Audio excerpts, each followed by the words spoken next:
Assalamualaikum warahmatullahi wabarakatuh. Waalaikumsalam warahmatullahi wabarakatuh. Baiklah, di sini kami dari kelompok 1 ingin menyampaikan hasil kelompok kami. Sebelum kami memaparkan materi kami di sini akan memperkenalkan diri. Baiklah, nama saya Anda. Dan saya Hengki Ahmad Rihal. Kemudian rekan saya satu lagi Delta Bella. Baiklah, di sini untuk mempercepat waktu, di sini saya akan menyampaikan materi saya. Materi pertama yaitu sejarah perkembangan bahasa Indonesia.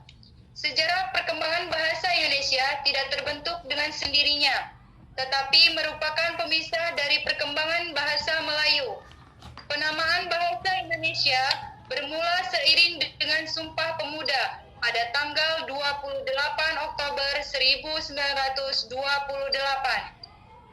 di mana salah satu bunyinya berbahasa yang satu, bahasa Indonesia. Jadi, bahasa Indonesia merupakan bahasa pemersatu bangsa.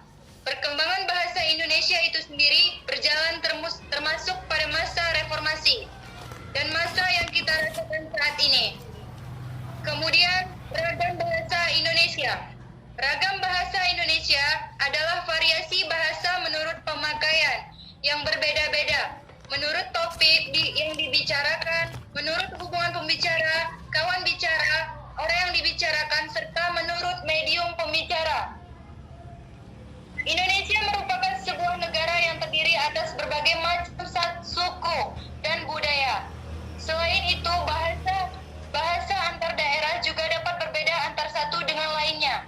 Contohnya, misalkan ketika kita di Tanah Jawa, mayoritas masyarakatnya menggunakan bahasa Jawa yang berbeda-beda.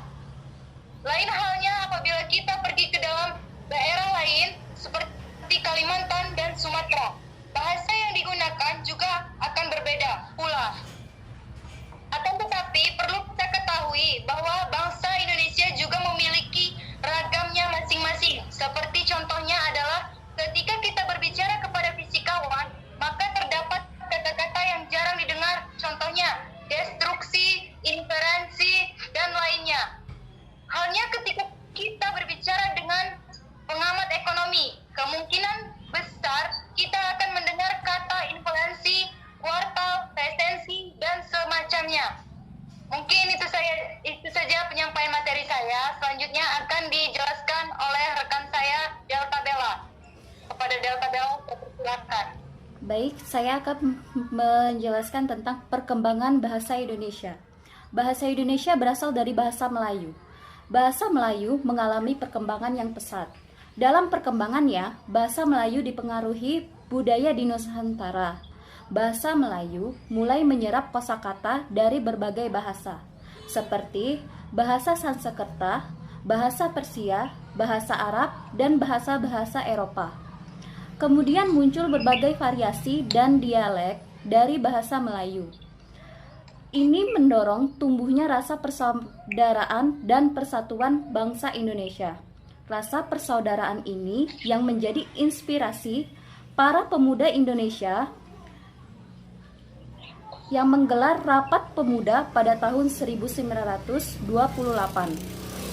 Peristiwa itu membuat perkembangan bangsa Indonesia dengan pesat. Sekarang, bahasa Indonesia dipakai oleh berbagai lapisan masyarakat Indonesia. Bahkan di era globalisasi, bahasa Indonesia mulai dikenal oleh dunia internasional. Dalam kedudukannya sebagai bahasa nasional, bahasa Indonesia berfungsi sebagai 1. Lambang kebangsaan nasional, 2. Lambang identitas nasional, 3. Alat pemersatu berbagai masyarakat, 4. Alat perhubungan antar budaya dan daerah. Dalam kedudukannya sebagai bahasa negara, bahasa Indonesia berfungsi 1. Bahasa resmi negara, 2. Bahasa pengantar di dalam dunia pendidikan, 3. Alat hubungan dalam tingkat nasional. 4. Alat pengembangan kebudayaan, ilmu pengetahuan, dan teknologi.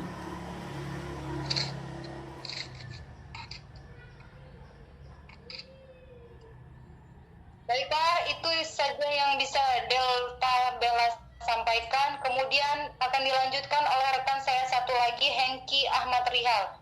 Kepada Hengki, dipersilakan. Saya akan menjelaskan tentang pengertian bahasa. Secara umum, bahasa didefinisikan sebagai lambang. Bahasa adalah alat komunikasi yang berupa sistem lambang bunyi yang dihasilkan alat ucap manusia. Bahasa terdiri atas kata-kata atau kumpulan kata, masing-masing mempunyai makna yaitu hubungan abstrak antar kata sebagai lambang, objek, konsep. Fungsi bahasa adalah sebagai alat komunikasi atau sarana menyampaikan informasi pada dasarnya. Bahasa lebih dari sekedar alat menyampaikan informasi.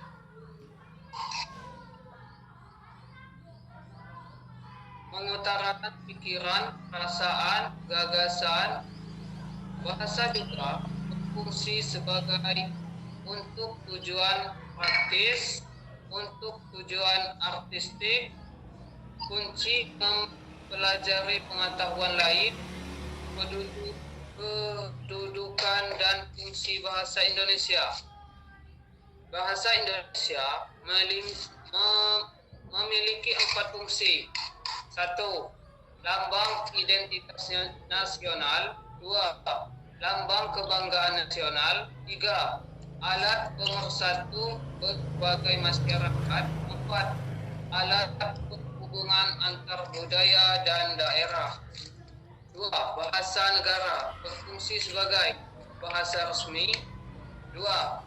Bahasa pengantar. 3. Bahasa resmi dalam perhubungan tingkat nasional. 4. Bahasa resmi di dalam pengembangan kebudayaan dan pemanfaatan ilmu pengetahuan teknologi. Sarana bahasa Indonesia dalam kehidupan sehari-hari.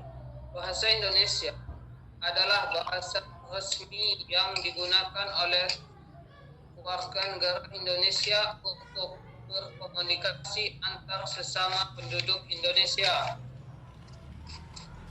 Mengidentifikasi kedudukan bahasa Indonesia mempunyai 2 kedudukan, yaitu sebagai bahasa nasional dan bahasa negara. Sebagai bahasa nasional berfungsi sebagai mempererat hubungan antar suku di Indonesia. Sedangkan dalam kedudukan bahasa negara, fungsinya adalah sebagai bahasa resmi kenegaraan. Mungkin cukup itu yang dapat saya sampaikan, lebih dan kurangnya mohon maaf, dan saya kembalikan dengan moderator. Baiklah,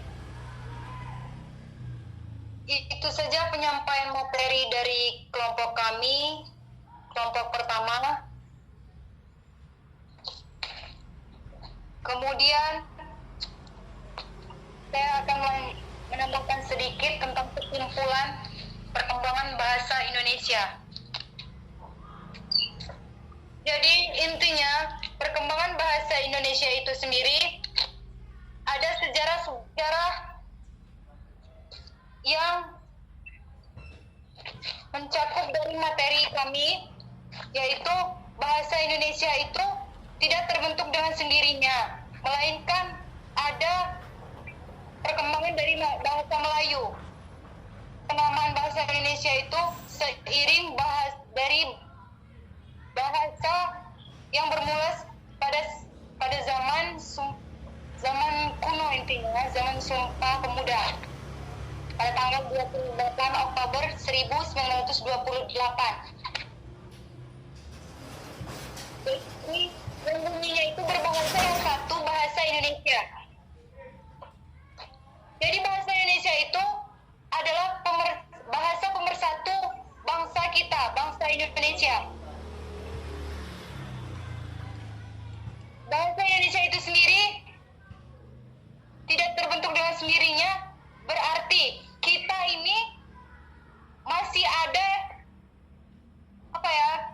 masih ada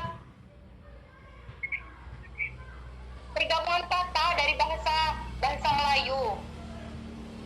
Jadi zaman kita ini sudah zaman era globalisasi, sudah zaman bukan reformasi lagi. Jadi zaman kita ini zaman yang cukup teknologinya itu sudah lengkap. Apa saja sudah ada. Jadi intinya kita ini dulu dengan sekarang berbeda. Bahasa kita pun ada penambahan katanya. Jadi mungkin itu saja yang bisa saya sampaikan.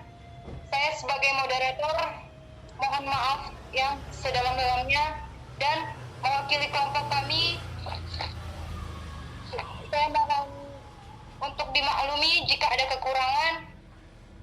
Kepada Allah kami mohon ampun. Saya akhiri. Wassalamualaikum warahmatullahi wabarakatuh. Waalaikumsalam. Warahmatullahi wabarakatuh.